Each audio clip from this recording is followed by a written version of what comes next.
What if I told you that everything you believed about the Victorian era is untrue? We imagine this time as an era of strictness, elegance, and unshakable moral principles, a true golden age of the British Empire. But behind the polished facade of ballrooms and lace dresses lay a world of double standards and carefully guarded secrets. It was an era when reputation was more valuable than life itself, and one careless word could ruin a person's fate, especially if you were a woman.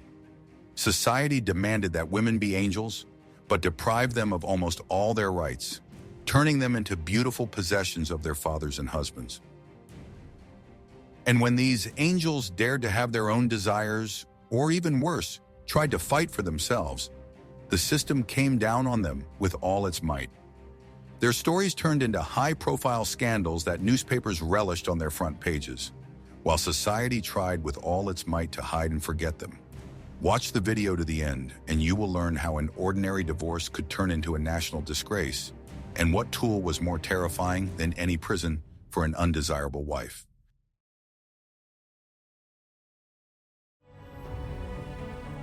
What lies behind the beautiful picture of the Victorian ideal is a carefully constructed cage. The main myth of the era was the image of the angel in the house, the ideal woman, wife, and mother.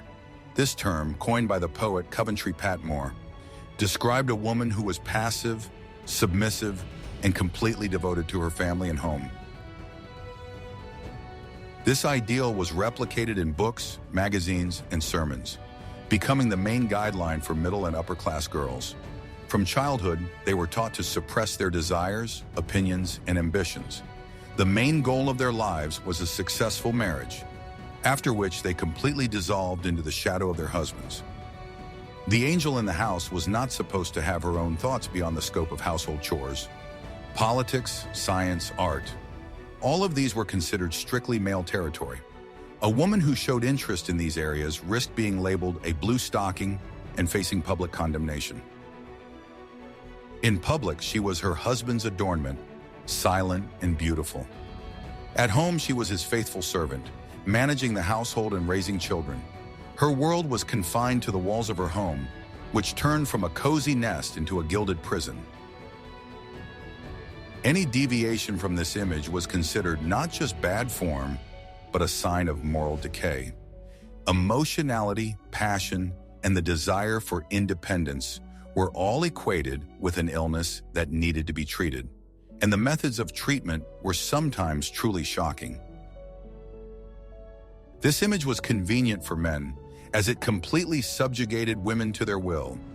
It gave the husband absolute power over his wife, her body, her property, and even her thoughts. She was his property, and the law fully supported this.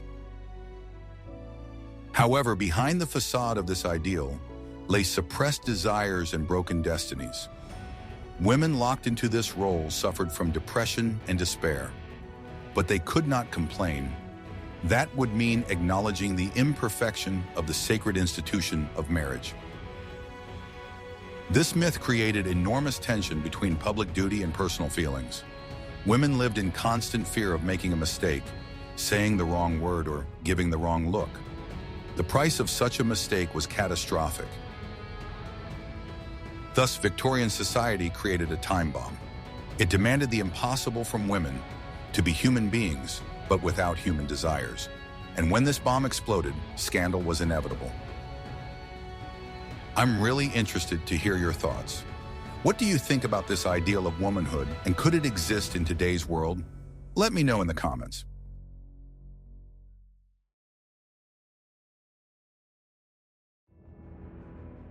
Are you ready to learn the truth about how powerless married women were in the Victorian era? From a legal standpoint, when a woman got married, she effectively ceased to exist as an individual. This legal principle, known as the doctrine of concealment, meant that a wife's identity was completely absorbed by her husband's. After the wedding, all property owned by the woman automatically became the property of her spouse. Whether it was money, land, or jewelry, she no longer had any rights to it. Even the money she earned belonged to her husband by law. She could not enter into contracts, go to court, or own property in her own name. Her husband gained complete control over her finances and could dispose of them as he saw fit. The woman became an eternal child, completely dependent on the will of her spouse. Even children born in wedlock were considered the property of their father by law. In the event of divorce or separation, the mother had no rights to them. The husband could forbid her from seeing her children, and the law would be on his side. Divorce was an extremely difficult, expensive, and humiliating procedure, available only to a few. For a man, a single breach of marital fidelity on the part of his wife was grounds for divorce. A woman, on the other hand, had to prove not only this, but also the existence of aggravating circumstances. The divorce procedure was a public disgrace, especially for women. All the details of her personal life were brought to public attention and relished in the newspapers. Even if the divorce was successful, the woman became an outcast in the society. But what happened when a woman decided to challenge the system? In the next chapter, we will delve into one of the most sensational scandals of the era, which exposed the rottenness of Victorian marriage.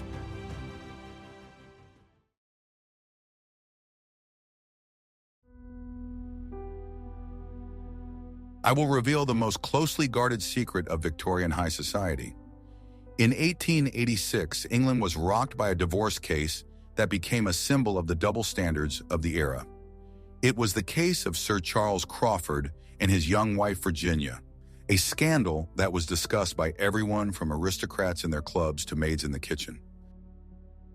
Sir Charles was a well-known politician and socialite, a man with an impeccable public reputation. Lady Virginia was a beautiful and educated woman from a good family. Their marriage seemed perfect, the embodiment of the Victorian dream. But behind closed doors, everything was different. Sir Charles led a double life full of intrigue and dubious relationships. At the same time, he demanded absolute purity and obedience from his wife, in keeping with the image of an angel in the house. When Lady Virginia, tired of her husband's behavior, decided to demand separate living arrangements, Sir Charles struck back. He accused her of marital infidelity with another well-known politician, Lord Dilke. It was tantamount to a social atomic bomb. A trial began, which turned into a real circus. Newspapers published transcripts of the hearings, full of juicy details. The whole country watched with bated breath as the dirty laundry of one of the kingdom's most famous couples was aired in public. The main problem was that the evidence against Lady Virginia was circumstantial and based on hearsay. However, in a Victorian court, this was sufficient. The word of a man, especially an aristocrat, carried much more weight than any excuses a woman might offer. Sir Charles himself, whose own escapades were an open secret, appeared in court as the offended and virtuous spouse. Society and the court willingly accepted this charade. He was forgiven for what his wife was so vehemently accused of. In the end, Lady Virginia lost the case. Her reputation was destroyed, her name became synonymous with vice. She lost everything: her position in society, her friends, and, most importantly, the right to see her daughter. This scandal vividly demonstrated the monstrous hypocrisy of Victorian morality. Men were allowed everything, women nothing. The court was not a place to seek the truth, but an instrument to punish a woman who dared to go against her husband's will. Lady Crawford's story became a warning to other women. It showed that even a member of high society was completely defenseless against the system. Her tragedy was the price she paid for trying to gain her freedom.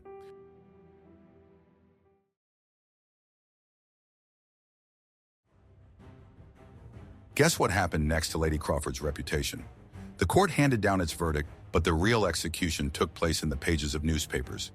In the Victorian era, the press was flourishing, and nothing boosted circulation like a good scandal, especially one involving high society. Divorce proceedings, which had previously been private, became public. Reporters sat in the courtroom and carefully recorded every word. The very next day, the juiciest details were available to anyone who could buy a newspaper. For a woman involved in a scandal, it was pure torture.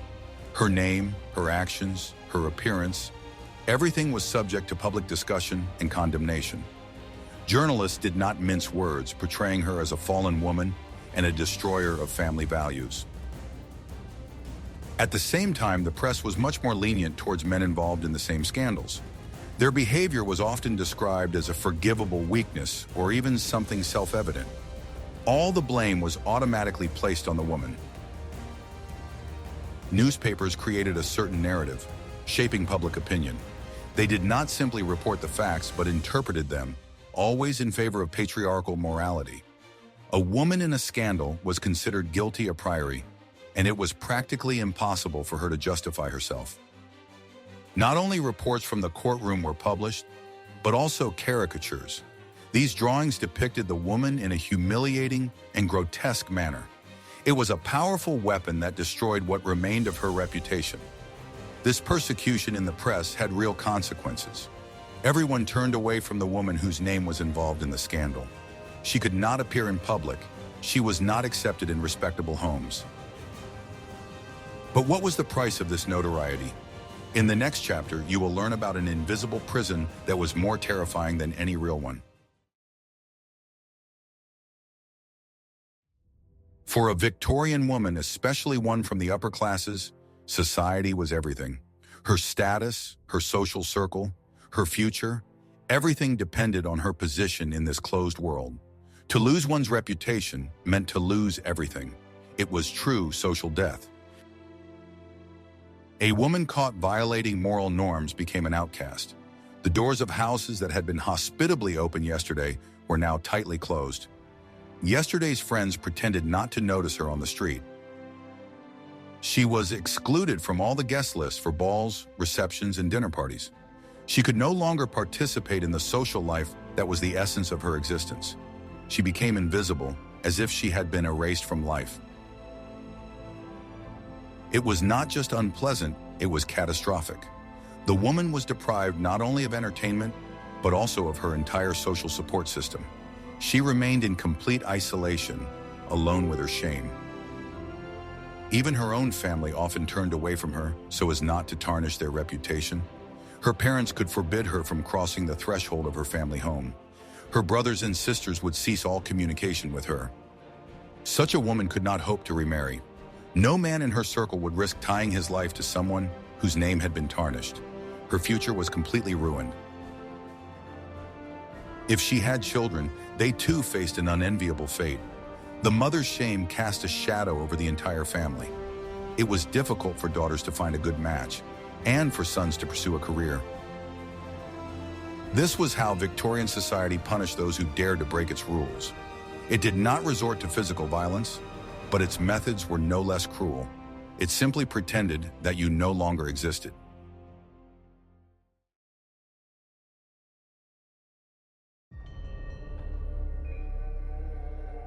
This is what happens behind closed doors when a husband wants to get rid of his wife. If social ostracism was an informal punishment, there was also a completely official, legal way to silence an undesirable woman. That way was a psychiatric hospital. In the Victorian era, legislation on the mentally ill was extremely flawed.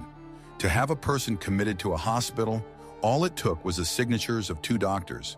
And finding 2 compliant doctors for a certain fee was not that difficult. For a husband who wanted to get rid of a tiresome, stubborn, or simply wealthy wife, it was the perfect tool. He could declare her insane, and society would readily believe him. After all, any woman who went against her husband's will was already considered not quite normal. The diagnoses were very vague and convenient. Hysteria, moral insanity, melancholy. These definitions could be applied to any behavior that did not fit into the framework of Victorian decency. Reading too much, arguing with her husband, refusing to fulfill her marital duties, all of this could be symptoms of mental illness.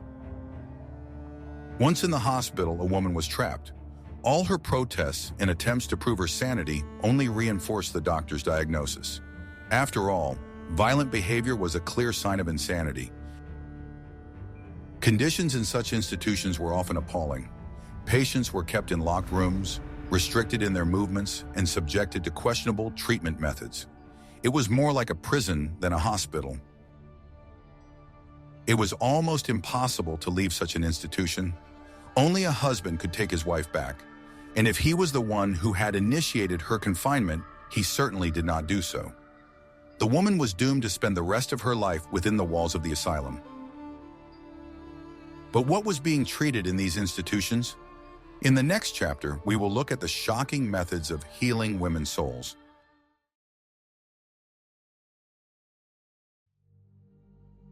The diagnosis of female hysteria was a real panacea for Victorian doctors. It covered everything from depression and anxiety to simple disobedience to one's husband. And the methods of treating this ailment were no less surprising than the diagnosis itself. One of the most popular methods was the so-called treatment by rest, developed by Dr. Silas Weir Mitchell. This method was intended for women of high society. It consisted of complete isolation and absolute physical rest. The patient was placed in a separate room, often with the windows curtained. She was forbidden to get out of bed, read, write, or even feed herself. Any mental or physical activity was strictly prohibited. It was believed that such isolation and inactivity would calm the woman's frayed nerves. In reality, it was a form of sophisticated psychological torture. Women, locked within four walls and deprived of any activity, slowly went mad from boredom and loneliness. Another important component of the treatment was a special diet. Patients were force-fed fatty and high-calorie foods to make them gain weight. It was believed that being overweight contributed to women's health and peace of mind. Sometimes more radical methods were used. For example, hydrotherapy, which consisted of pouring ice water over patients. This was supposed to invigorate the nervous system. In some cases, doctors resorted to surgical intervention. It was believed that hysteria could be caused by problems with the female reproductive organs. This led to unnecessary and mutilating operations. It is noteworthy that men with similar symptoms, which were called neurasthenia, were recommended a completely different treatment. On the contrary, they were prescribed physical exercise, travel, and active pursuits. What was considered a cure for men was poison for women. All these methods were aimed not at curing women, but at breaking their will. The goal was to return them to a state of obedience and passivity prescribed by society. A woman who ceased to cause inconvenience was considered healthy. These therapeutic practices are a striking example of how medicine was used to maintain social order. Under the guise of caring for health, a mechanism of oppression was hidden. Women's bodies and minds became a battlefield on which patriarchal society asserted its power.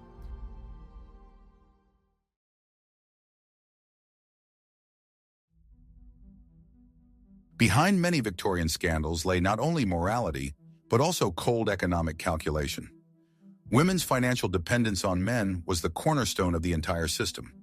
This dependence was absolute and enshrined in law. As we already know, when a woman married, she lost the right to her property. But even if she was not married, her economic opportunities were extremely limited. For girls from respectable families, there was a very narrow range of professions available. The most respectable occupation was considered to be that of a governess.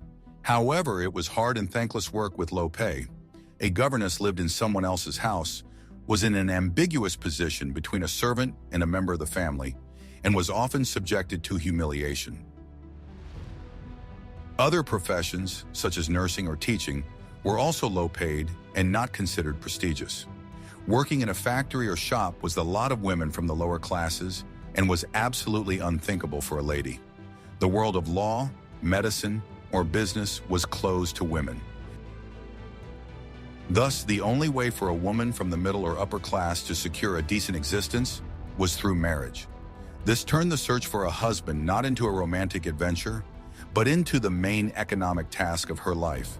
Her entire future depended on how successful her match would be. This system put women in an extremely vulnerable position. They were forced to marry not for love, but for convenience. And once they found themselves in an unhappy marriage, they could not escape it, as they had no means of support. Men were well aware of this dependence and often took advantage of it. A husband could control his wife by threatening to deprive her of her livelihood. This was a powerful lever of pressure that forced women to endure almost anything. Even if a woman received an inheritance, she could not freely dispose of it. Often, complex legal structures were created that transferred property to the trust management of male relatives. It was believed that women were incapable of managing finances competently. This economic helplessness was the basis of women's subordinate position. It made them dependent, deprived them of freedom of choice, and forced them to hold on to marriage at any cost. That is why scandals related to divorce and inheritance were so high profile. Not only feelings were at stake, but also huge amounts of money.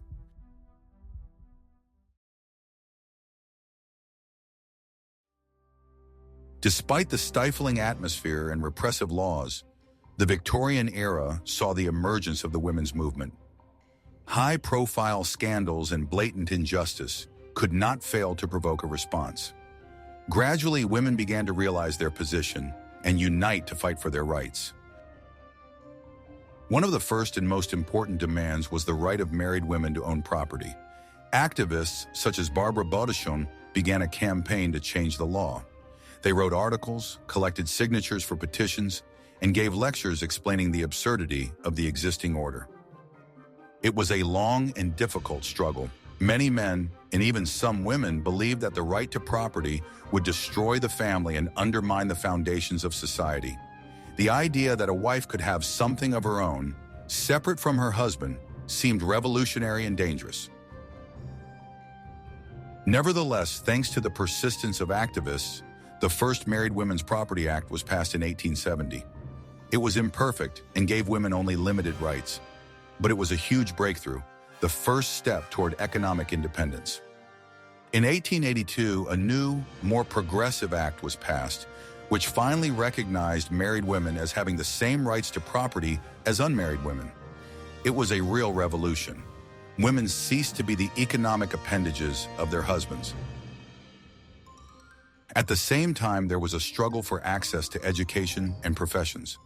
Emily Davis founded Girton College, the first higher education institution for women in Cambridge. Sophia Jacques-Blake and the Edinburgh Seven fought for women's right to study medicine. These pioneering women faced enormous resistance and ridicule. They were called unfeminine, and attempts were made to prevent them from studying and working. But their persistence paved the way for future generations. High-profile divorce cases also played a role. They clearly demonstrated to society the injustice of divorce and child custody laws. This led to a gradual softening of legislation in favor of women. This was only the beginning of a long journey. True equality was still a long way off, but it was during the Victorian era that the foundations of modern feminism were laid. Women whose names were associated with scandals often unwittingly became catalysts for change. Their personal tragedies highlighted the flaws in the system. They were victims, but their sacrifices were not in vain.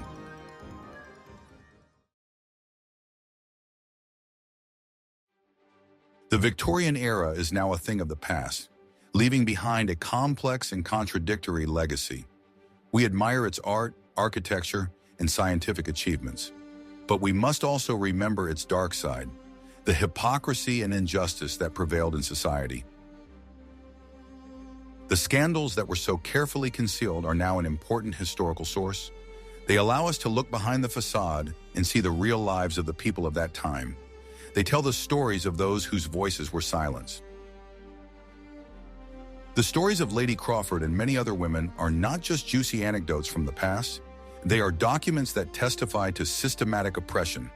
They show the price women paid for every step toward freedom and equality. The double standards that were so evident in these scandals have not completely disappeared. Society still tends to judge women more harshly than men. The fight against this hypocrisy continues today. The laws have changed, and modern women have rights that the Victorian angel in the home could not have dreamed of. They can own property, get an education, build a career, and dissolve a marriage. But the path to these changes was paved with the suffering and broken lives of their predecessors. Studying these scandals teaches us to be critical of any social norms and ideals. It shows that behind beautiful words about morality and tradition, often lies the desire of one group of people to control another, and that any system based on inequality sooner or later breeds conflict. The Victorian era has left us with an important lesson. A society that requires half of its members to be silent angels is doomed to scandals and internal contradictions. The true strength of society lies not in rigid frameworks, but in freedom and equality for all. The memory of these women, their struggles, and their tragedies is part of our shared history. They were not just victims, but unwilling fighters for a better future, and their stories must be told. We see that behind every great achievement of the era, there were not only triumphs, but also quiet dramas. The price of progress was often measured not only in pounds sterling, but also in human destinies. And it is important to remember this.